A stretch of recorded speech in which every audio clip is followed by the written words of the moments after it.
documentary titled The Dollywood Dream is now available on YouTube. Here's a peek. Here we go, action! There ain't anybody like Dolly, okay? Unlike most artists who want to go to Hollywood, she wanted to come back home. Old and young alike, male and female, all relate to Dolly Parton. She and I felt like this would work. I think we turned the industry on its head. And the iconic Dolly Parton is not slowing down, releasing a new album just this past fall titled Smoky Mountain DNA, Family, Faith, and Fables. Dolly Parton. Dolly, it is an absolute pleasure to have you back on America Reports. Welcome to you. Well, thank you so much, and thank you for talking about my Tennessee Mountain home. I guess you know I'm not at home today, though. We do have a Pirates Voyage in Pigeon Forge back at home, but I'm all dressed up because we're opening a Pirates Voyage dinner theater in Panama Beach, Florida. So that's why I'm here and all dressed up like Jack Sparrow. Little Sparrow. You are looking fabulous, that is for sure. You always do. You always amaze us. 40 years for this theme park, for this amusement park. I mean, it is a massive hit. So we're celebrating that today with you. What has made it such a success, Dolly? Oh, well, I think it's because we love to entertain families, and we try to really focus on that, even in our resorts where we have rooms where the children have bunk beds and the parents have places to stay. But on the park, we have the best food, we have the best rides for adults and for the children. We have great areas for kids, for teenagers, so the entire family can come to Dollywood and find just about anything you want to do and meet up somewhere else if you don't want to hang out with them, for the whole day. But we have some of everything. Yeah, hey Dolly, it's John Roberts here. Good to be with you again. The last time that we visited, I had just taken my family to Dollywood. We had a lovely, lovely time. But the year prior to that, when we were in Myrtle Beach, I went to see your Pirates Voyage with our twins. And I mean, to describe it to people, it's kind of like Cirque du Soleil meets Pirates of the Caribbean. And what I really find amazing is that the facility isn't just adapted from existing facility. You build these things from the ground up specifically for that show. Well, we do, and like I had mentioned before, we have 3 now. Myrtle Beach, you mentioned, and that was on the beach, and of course we're in Panama City Beach now, but the one in Pigeon Forge, but it doesn't matter. We've got it where we have all these wonderful entertainers, these water, aerobics and all these aerobatic things that they do, that fly from high ceilings and it is like a circus. I think you described it better than I ever could, but they're just so talented and it's so fun and the food is good. So it is just one of those real special dinner theaters that the families seem to love anywhere you go, like for a family vacation destination, which we know Dollywood is. But then the one in Pigeon Forge is off the park. It's over on the Parkway. But still, here we are. We're going to be opening different ones around the country, and probably a lot of them will be where there's an ocean close by. Dolly, for all of us, we see you as one of the most iconic entertainers of all time. We also see you as this businesswoman, and you never seem to miss. I mean, from the theme park to the resort and spa to the dinner and a show and all of these business adventures. Why has this been such an important aspect of your life for you? Why did you get into all this?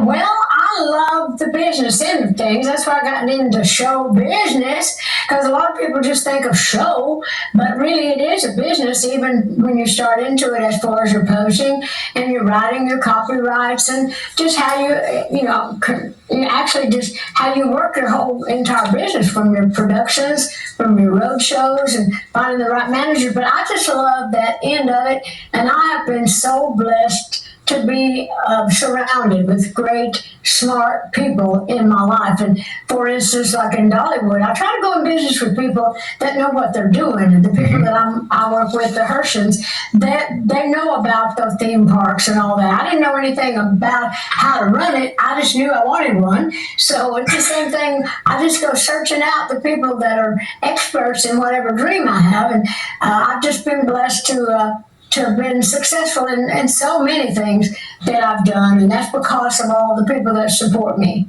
You know, you've been a fixture in America for so long, Dolly, and there's just no signs of slowing down. You've got the Pirates Voyage opening up there in Panama City Beach. You have got a musical. It's called Dolly, an original musical that is previewing in Nashville over the next couple of months. It's going to go on Broadway next year. You've also got a line of Dolly Parton Southern-inspired frozen food meals, single-serving meals, and then you got another children's book coming out in December. How do you do it all? Oh, well, I'll tell you, I stay busy all the time, but it's really once you, as I mentioned before, I have so many great people that are helping me out. I don't have to do all the work myself. They call me the dreamer in chief at Dollywood. That all sounds good, but somebody's always got to be out there working behind the scenes, taking care of all the details and all that. But I try to stay on top of as much of it as I can. But I also have a new book coming out this fall. It's called Star of the Show, My Life on Stage. That was a trilogy. We had one, the songteller, me as a songwriter. Then we had Behind the Scenes, My Life in Rhinestone, about the clothes and the hair. Now this one is all about my life on the road and on stage and all the things that go on. And then, as you mentioned, my life story as a musical. We're actually, the world premiere is in Nashville on August the 8th, but we are doing previews up until then. So I just like being busy. I'm the kind of person that's got a lot of energy. And if I need to have it focused somewhere, I'd just probably be dangerous to myself and other people.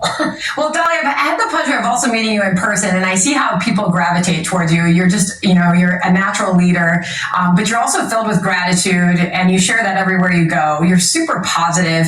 People just want to be around you. You lift people up. I put a question out to our viewers because I promise you, we get such an enormous response every time you're on the program. So I said, our viewers probably have so many questions. And one of these questions I want to put up on the screen, this is from Patrick. And Patrick asked this question because you've lived such an amazing life. He wants to know, what's the best advice you've ever received, Dolly? Would you care to share that with us? Well, I think it came from my own mother. She said something about, now I don't know who said it years ago, to thine own self be true. Well, there is so much to that statement. It kind of means like, know who you are, know what you can do, be willing to sacrifice. So I really think that that's kind of stuck with me, and that I'm a person of faith too. And I remember scriptures from the Bible, like through God all things are possible, and I can do all things through Christ who strengthens me. I'm not sounding like a preacher, but as this is where I grew up, and I think if you grab onto those things and you use that for strength and inspiration, there's just a lot of stuff that can be done. If you really believe that it's going to happen and you have faith. Now, Dolly, another one of our viewers wrote this to us on X. Does she have a magic potion for her voice health? And before you answer that question, I want to play a little snippet of sound here from your Rockstars Deluxe reissue of that album from a couple of years ago, where you're singing the Journey song, Open Arms. Listen here. So now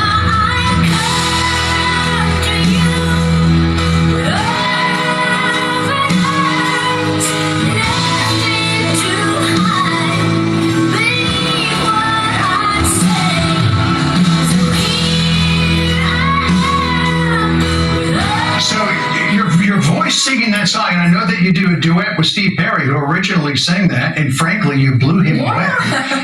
But many artists later in life, Rod Stewart was singing at the American Music Awards. He's still terrific, but he's lost some of the high end. You haven't lost anything. So in answer to this question, do you have a magic potion for voice health?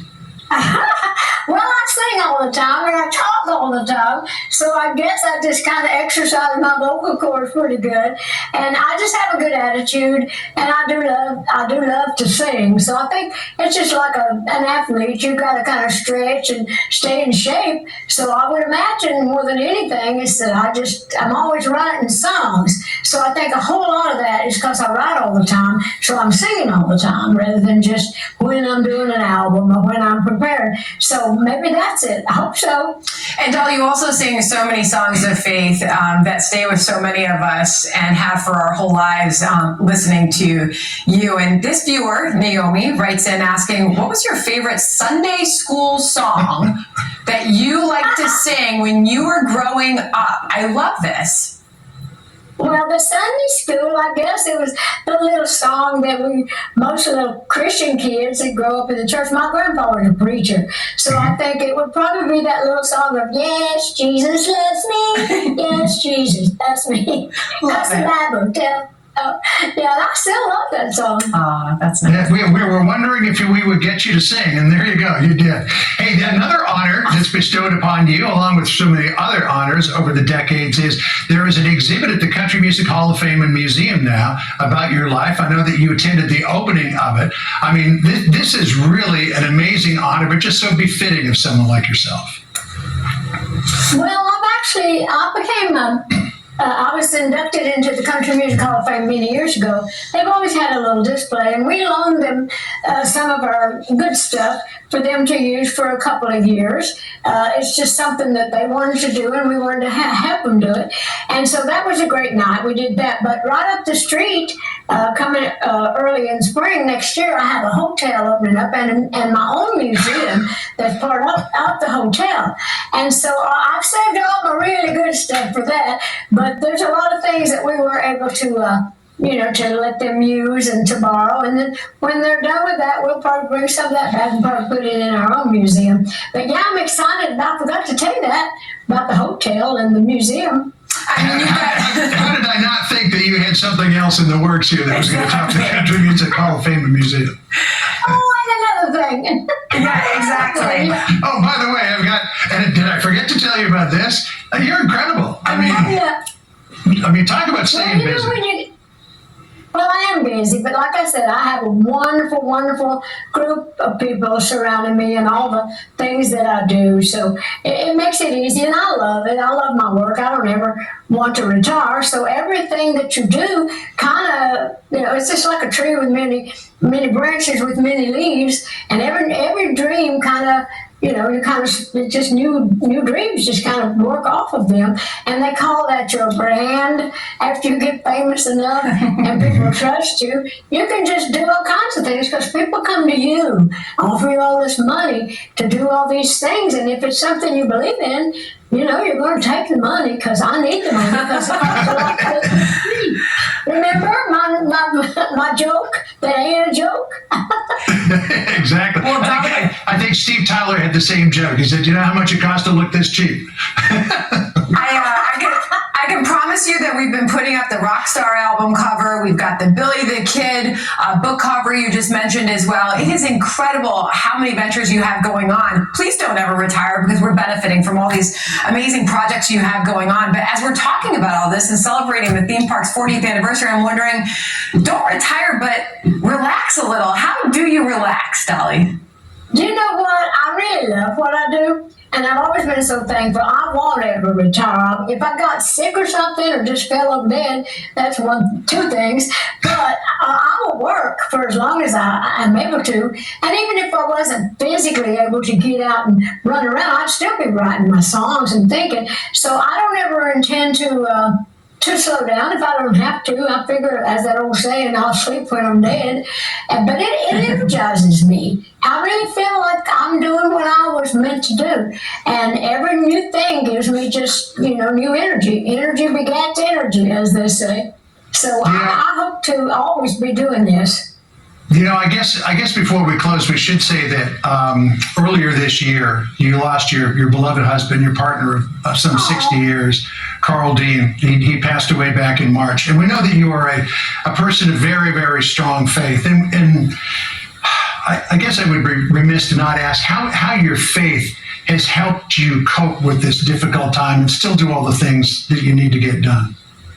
My faith has helped me through it all because I am a person of faith. Even though I lost him on this earthly plane and I miss him every day, having to learn new patterns, new habits, but knowing that I will see him again and knowing that he's in God's arms now and not mine, but he's still in my heart and in my memories, and I treasure all that. And that's how I get through my work and my faith that's carried me on through. But I do miss him. Yeah, we had our anniversary was the 30th, just 2 days ago, and we got married down in Ringo, Georgia, and we would always go down to Ringo, so in and around our anniversary every year since we were married.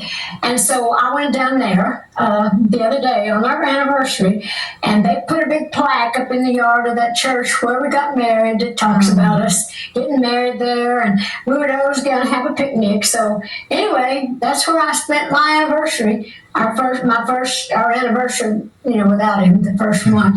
So I thought, well, I got to go back and just take a picture on the same steps at that same church. And then I felt like that he was there with me. And I put his wedding ring around my little gold chain and wore it. And I wore my little original wedding rings and just stood there. And, it was just so sweet. And it made me, it was good for me. Yeah, you're just amazing, Dolly, and thank you so much. You inspire so many. You have fans all over the world, and we really appreciate you taking a break from your busy day and joining us here on America Reports. We've been thinking about you.